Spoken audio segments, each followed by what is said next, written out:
additional 50, which comes up to about $140 million that you're throwing around. I don't understand this, but here's all I gotta say.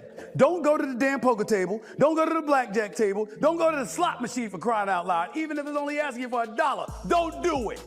Stay the hell out of the casino other than your performance. That's another piece of like what Floyd has done with his money after his fight career. Now, there is the lawsuit that Floyd is in with Showtime, and I don't think Al Heyman's a part of the lawsuit, even though he blames Al Heyman in a lot of the lawsuit for stealing his money. We're $340 million. We'll see if anything materializes out of that or if Floyd just spends more money out of his ass. How does he owe you the money? Why don't you just like... Here's what happened.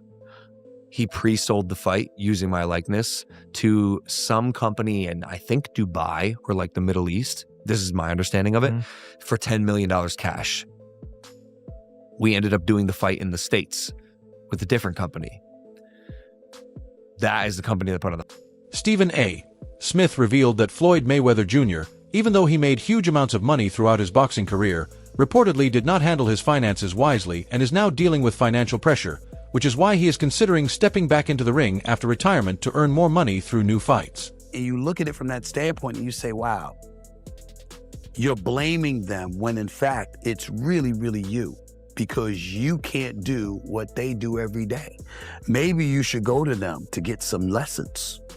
It's a spending issue, not an income. Yes. Logan Paul claims that Floyd Mayweather Jr. sold the rights to their exhibition fight to a company in Dubai for $10 million before the event even happened, and says he still has not received the share of the payment that was promised to him from that deal. He sold our fight with my name and likeness to someone else in Dubai for $10 million cash. It's our fight, bro. Our deal was 15%. He fucking smoked me. So I got 15% of it. 15% of $10 million is $1.5 million. That company that paid him that money is suing him. I actually don't know the status on that lawsuit. I should check in because he still owes me money, but he has a bunch of legal trouble at the moment. That I don't think I'm ever getting the money. He just sold his house in Vegas. Did he really? Yeah. I think he's He got facing a bunch. rinsed on that house. He started at $14 million. He custom built the house, by the way, in like 2006. Yeah. Started at 14, reduced to 12, Yeah. 10, 8 came on the market, and it was a lot of house for 8. So for 6.6. Oh, he really got Just rinsed. the cost to build that house was 9 or 10. Whoa, he got rinsed. Yeah. Goddamn. It was huge. Goddamn. Who would win in a fight, you or 100 grams? Probably 100 100 to me grams. is a lot. 100 grams. It's a lot of people. Wade Plemon wrote on X that he had warned people that Floyd Mayweather Jr. allegedly owes large amounts of money to many individuals and may not have the funds to cover those debts, later adding that several of Mayweather's commercial properties were reportedly foreclosed on according to Business Insider, while Joe Rogan also commented that although Mayweather made more money than almost any fighter in history, excessive luxury spending can drain even the biggest fortunes, proving that without smart financial management, wealth can disappear. Much money as he's made in his career, which he's probably made as much, if not more money than any boxer ever. Like, there's all these lawsuits. Like, he hasn't been paying things, and he owes money on this and owes money on that. And it's like, and then he's got to come out of retirement. Yeah, that's tough.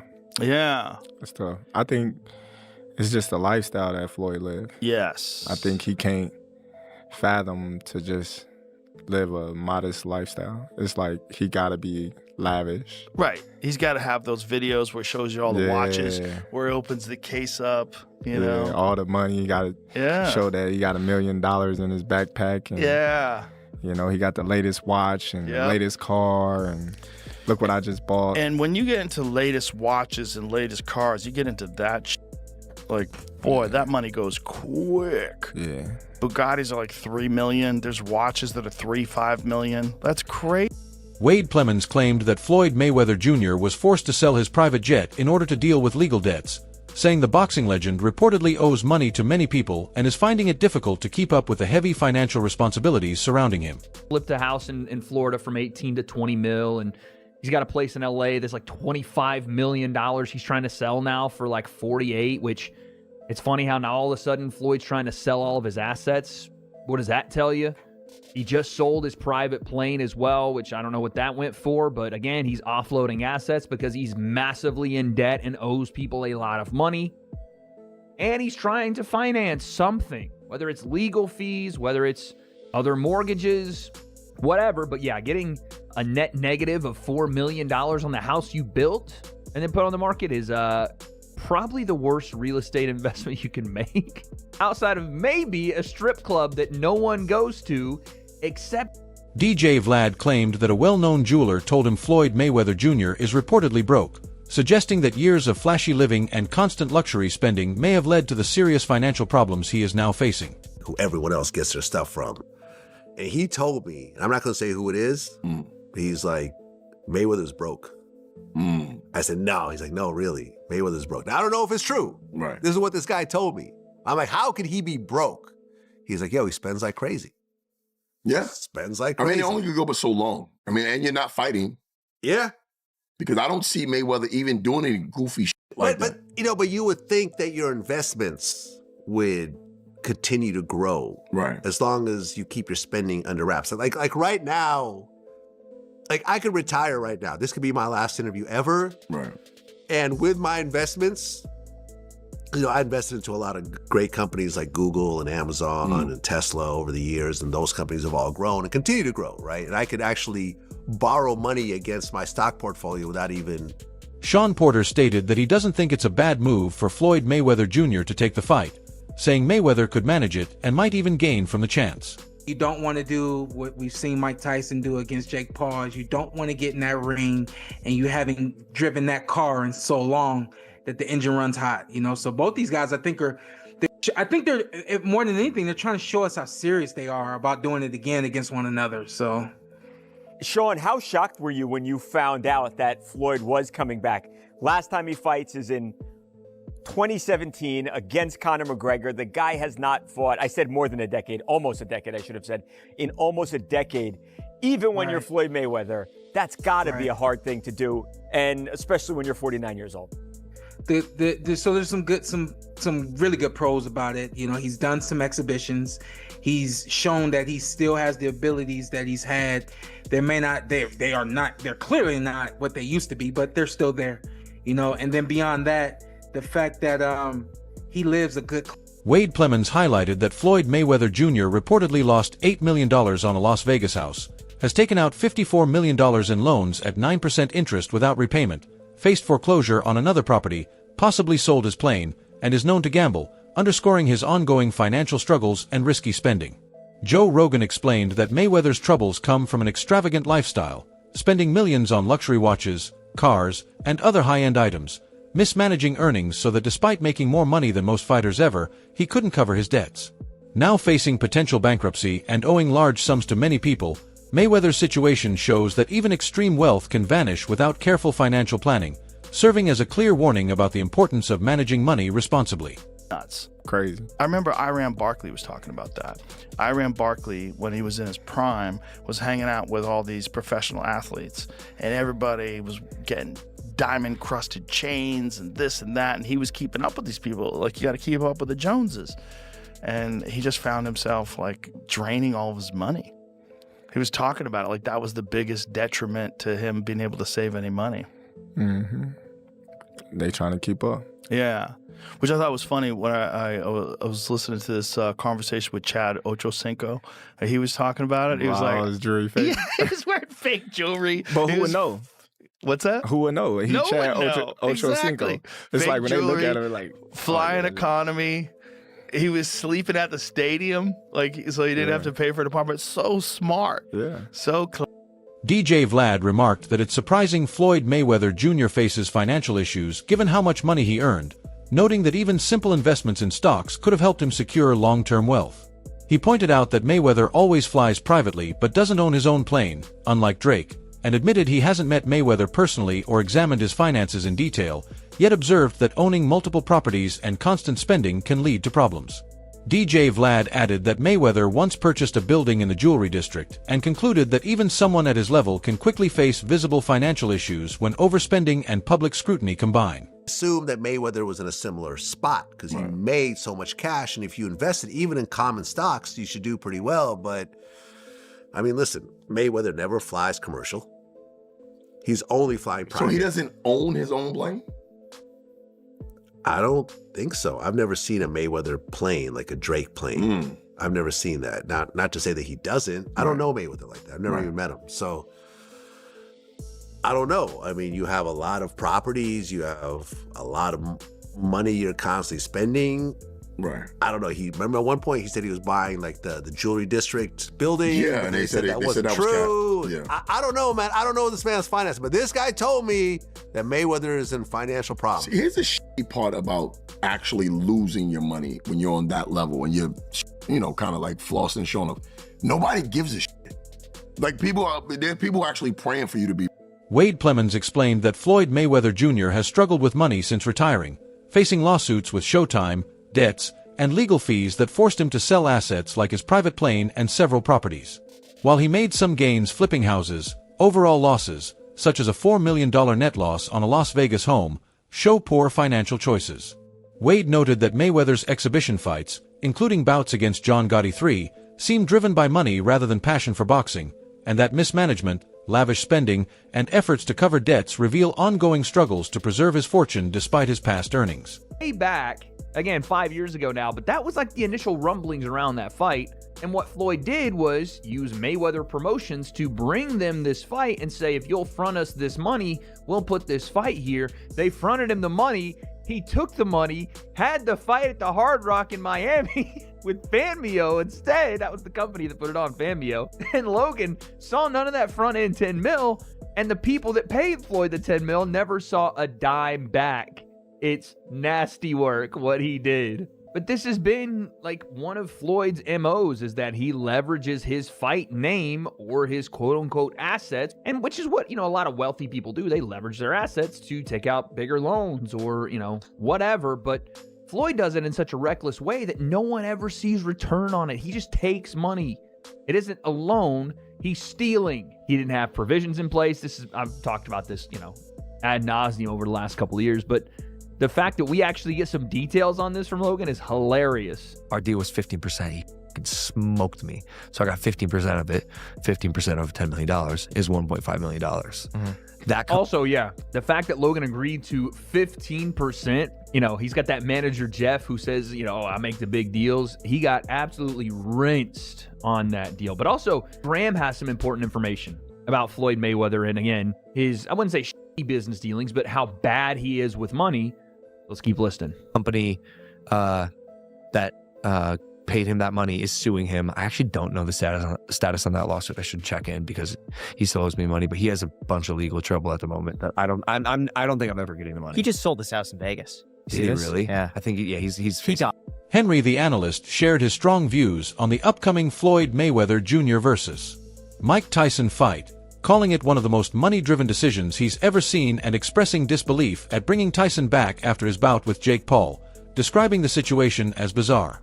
As a dedicated boxing fan, he criticized these one-more-go exhibitions of retired fighters, feeling they prioritize spectacle and profit over the sport itself. Actually, given the fact that I think Floyd Mayweather made close to $1 billion in his career, I mean, his career earnings are absolutely insane. His activities since then almost feel kind of demeaning to his legacy, I suppose you could say. Well, I can tell you that I did a little digging, and actually there are a number of lawsuits that are currently active against Floyd Mayweather Jr.'s name, and they're worth a significant amount of money. From controversies around endorsing certain cryptocurrencies, to millions of dollars worth of unpaid luxury items, and even allegations of unpaid luxury apartment rent. These are all alleged, and these are all the cases that currently exist against him. There's no record of some kind of settlement, and as far as I know, a lot of these are ongoing. To add to that, Mayweather even lodged his own case against Showtime, and he did that this year, reportedly seeking damages of $340 million. And the allegation there is apparently there's been a misappropriation of... Henry the analyst admits that despite his reservations, the upcoming fight featuring Floyd Mayweather Jr. and Manny Pacquiao will likely be a huge draw on Netflix, as both are former champions, noting that Pacquiao looks in better shape than expected after his bout with Mario Barrios, while Mayweather hasn't fought in years, making it unclear who has more left in the tank. He acknowledges genuine intrigue around the matchup but criticizes it as a cash grab, pointing out that Netflix prioritizes revenue over supporting boxing through regular events. While these spectacle fights increase exposure, they don't benefit the sport long-term. Henry recalls the excitement of the first Mayweather-Pacquiao fight, comparing it to major cultural moments, yet feels the current approach exploits fans, ultimately balancing skepticism with recognition of fan interest and encouraging support for authentic boxing content, such as funding documentaries. Of it is to do with just the basic thing of money. The fact that they both need money. Mayweather probably needs it a little bit more than Pacquiao does, but it's there no matter what. One of the strange truths about this one coming into it is they're both going to be having exhibition bouts in the next couple of months. Pacquiao is randomly taking on Ruslan Provodnikov, who some of you may remember was a champion at 140 pounds. And Mayweather's taking on Mike Tyson of all people. I mean, that's the most money motivated thing I've ever heard. It's utterly bizarre. And I don't want to see Mike Tyson anywhere near the ring again, especially after that Jake Paul fiasco. This whole thing's incredibly weird. I don't like it. I'm a proper boxing fan, and these fights to me, this OAP stuff they've got going on when they bring back these old fighters for one more go at each other, it's just not something that I particularly enjoy. Now look, it's going to be on Netflix. It's probably going to be a massive event. I'm probably going to end up covering. Some analysts suggest that the upcoming 3-fight deal could be highly profitable for Floyd Mayweather Jr., and not just because of the fights themselves. Each of his opponents, including Mike Tyson, has huge fan followings, guaranteeing massive attention. Tyson alone draws millions worldwide, meaning any event with him generates buzz far beyond typical boxing audiences. This kind of exposure could bring significant financial gains for Mayweather, potentially helping him offset past losses and recover from earlier mismanaged earnings. I love first of all, the fact that he's fighting Mike Tyson. I like that. Why? Because I'm a big Mike Tyson fan. And look, bro, you really can't take it with you. You know what I mean? These guys have an opportunity to be on Netflix and be seen by 40, 50 million people in the fight, in the first fight with Mike Tyson. That's huge. Mike Tyson versus Floyd, I think the highest rated show that has been on television, boxing match that has been in the last, since Ali, probably. Definitely since the days of when ABC was showing things. Over 100 million people watched Mike Tyson fight Jake Paul. You can get Mike Tyson and Floyd Mayweather can do those type of. The 3-fight deal is designed strategically, letting Floyd Mayweather Jr. earn money without relying only on traditional pay-per-view sales, as analysts note that sponsorships, international promotions, and live event revenue could generate enough income to help restore his wealth. Some believe this could be Mayweather's most calculated comeback, giving him the chance to make millions while stabilizing his finances after years of extravagant spending. Ultimately, these fights may allow him to reclaim his status as a top earner in boxing and achieve a significant financial rebound, with many observers closely watching to see if this plan can finally resolve his long-standing money challenges. A lot of money in boxing that comes from Greece. Okay, a lot of money is credited to Saudi Arabia for investing in boxing. Sean Porter said that the Jake Paul versus Mike Tyson fight was extraordinary, drawing huge attention and an enormous crowd, and he believes the upcoming Floyd Mayweather Jr. versus Manny Pacquiao bout, despite being high profile, won't match that level of excitement or turnout.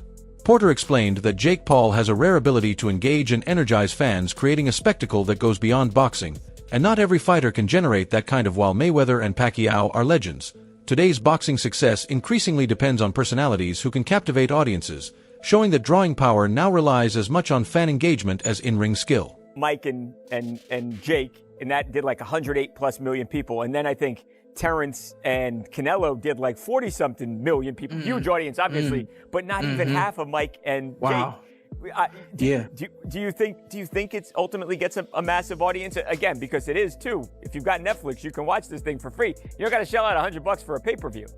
Does this knock out the 108 that Tyson and Paul did? That's asking a lot, right? That's asking a lot, because you have a Jake Paul that's cross. He brings a different kind of crowd. Yeah. Floyd's touched that crowd. Manny, of course, has touched that crowd. But I don't think they're going to pull in 108. Yeah. They 100%, without a shadow of a doubt, they'll do more than 40. I can see them doing maybe 60, 80. But 100 is a little hard to imagine. But it is Netflix. That's a wrap for today's video. Stay tuned for the next one.